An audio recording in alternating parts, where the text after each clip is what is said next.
प्रिया की आदत है प्रतिदिन सुबह सुबह स्नान कर लड्डू गोपाल को पहले भोग लगाती हैं, फिर कोई दूसरा काम करती हैं। उस दिन प्रिया की 10 साल की बेटी आयुषी बड़े ध्यान से प्रिया को पूजा करते हुए देख रही थी। आयुषी ने प्रिया से एक सवाल पूछा, मम्मी आप हर दिन लड्डू गोपाल की पूजा क्यों करती हो? प्रिया ने हंसकर कहा, मैं हर दिन भगवान को थैंक्स बोलती हूँ। उन्होंने मुझे तुम्हारी जैसी एक प्यारी सी बेटी जो दी है।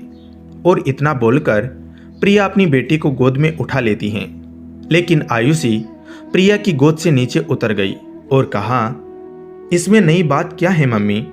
सभी के पास एक प्यारी सी बेटी है, हमें और क्या दिया है भगवान ने? प्रिया चौंक गई। प्रिया अपनी बेटी के चेहरे को अपने हाथों से पकड़कर नजदीक लेकर आई। प्रिया ने देखा उसकी बड़ी बड़ी आंखों में आंसू थे, गला भरा हुआ था। प्रिया ने आयुषी को अपने सीने से लगा लिया और पूछा, किसी ने तुमसे कुछ कहा है? तुम्हें क्या चाहिए मुझे बताओ, मैं लाकर दूंगी। थोड़ी देर चुप रहने के बाद आयुषी बोली, मम्मी अमन बोल रहा था ये उसका घर है, हम लोग उसके घर में किराए पर रहते हैं। उसके पास अपनी कार है, हमारे पास नहीं। अमन अपनी कार से स्कूल जाता है और मैं स्कूल बस से। मैं उसे अपने बर्थडे पर नहीं बुलाऊंगी। प्रिया चुप हो गई। कुछ सोचने के बाद प्रिया हंसकर बोली, इस बारे में हम लोग शाम को बात करते हैं, अभी स्कूल बस आने वाली है, बस छूट जाएगी। प्रिया आयुषी को स्कूल बस पर बैठाकर घर चली आई। सारा दिन प्रिया के दिमाग में बेटी की बातें घूमती रही।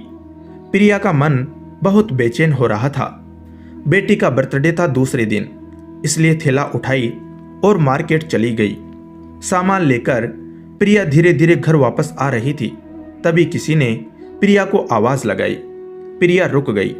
सामने देखा तो बबली सिलबट्टे वाली खड़ी थी। सालों से ये लोग यहीं रहते हैं। प्लास्टिक का बड़ा सा टेंट लगाकर झोपड़ी नुमा घर बना लिया था उन लोगों ने। प्रणाम प्रिया दीदी, बबली ने कहा। खुश रहो, प्रिया हंसते हुए बोली।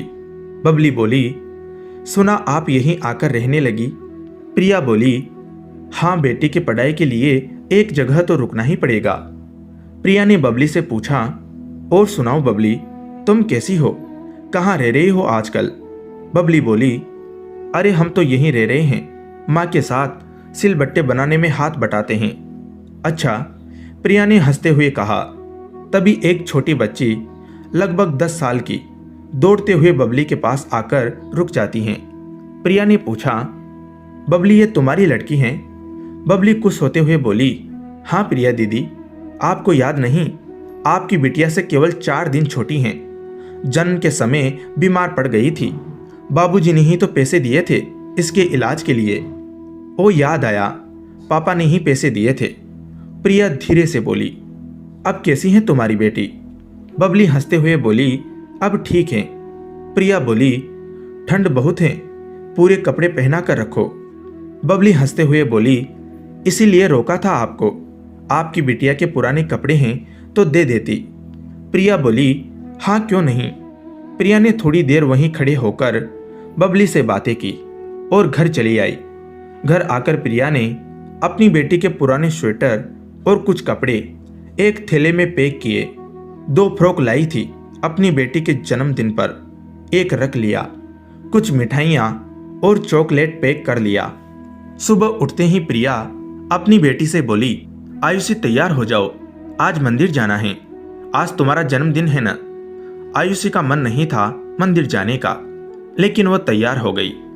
मंदिर से वापस लौटते समय प्रिया सिलबट्टे वालों की बस्ती के पास आकर रुक गई और बबली को आवाज लगाई। बबली बाहर आई, उसके साथ उसकी बेटी भी बाहर आ गई। ठंड में भी केवल फ्रॉक पहने हुए थी, वह भी मेली हो गई थी।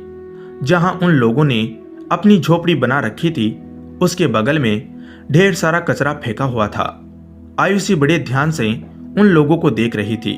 प्रिया थैला बबली को पकड़ाते हुए बोली, कुछ स्वेटर और कपड़े हैं। प्रिया आयुषी से बोली, मिठाइयाँ और चॉकलेट आंटी को दे दो बेटा, आज मेरी बेटी का जन्मदिन है। प्रिया नई वाली फ्रॉक बबली को देते हुए बोली, ये लो, अपनी बेटी के जन्मदिन पर पहना देना। दोनों माँ बेटी ये सारा सामान लेकर बहुत खुश थी। लेकिन आयुषी के चेहरे पर कुछ और ही भाव थे। प्रिया अपनी बेटी के साथ धीरे धीरे चलते हुए घर आ जाती हैं। घर आकर प्रिया ने अपनी बेटी को अपने पास बैठाया और उसके हाथों को अपने हाथों में लेकर बोली, सवाल ये नहीं है बेटा कि भगवान ने हमें क्या नहीं दिया, सवाल ये है कि भगवान ने हमें क्या दिया। जो हमारे पास हैं बहुत से लोगों के पास नहीं है, और बहुत कुछ ऐसा है जो दूसरे के पास हैं लेकिन हमारे पास नहीं है। लेकिन बेटा, एक अच्छी जिंदगी जीने के लिए जो भी चाहिए वह सब भगवान ने हमें दिया। इसके लिए हमें भगवान का धन्यवाद करना चाहिए। एक बात याद रखना बेटा, जब भी तुम जीवन में खुद को छोटा महसूस करो तो एक बार उन लोगों को देखो जो तुमसे भी नीचे हैं। देखना, बहुत से ऐसे लोग हैं जो तुमसे नीचे हैं, और कभी तुम्हें खुद पर घमंड होने लगे कि तुम्हारे पास बहुत हैं, तुम सबसे बड़ी हो, तो एक बार उन लोगों को देखना जो तुमसे बहुत बड़े हैं। उनके पास बहुत कुछ ऐसा है जो तुम्हारे पास नहीं है। इतना बोलकर प्रिया आयुषी के माथे को चूम लेती हैं। थोड़ी देर चुप रहने के बाद आयुषी खुश होते हुए बोलती हैं, मम्मी, मैं अमन को अपनी बर्थडे पार्टी के लिए बुलाने जा रही हूँ। आयुषी दौड़ते हुए अमन के घर चली जाती हैं। प्रिया एक गहरी सांस लेती हैं और रात की पार्टी की तैयारी में लग जाती हैं। धन्यवाद दोस्तों।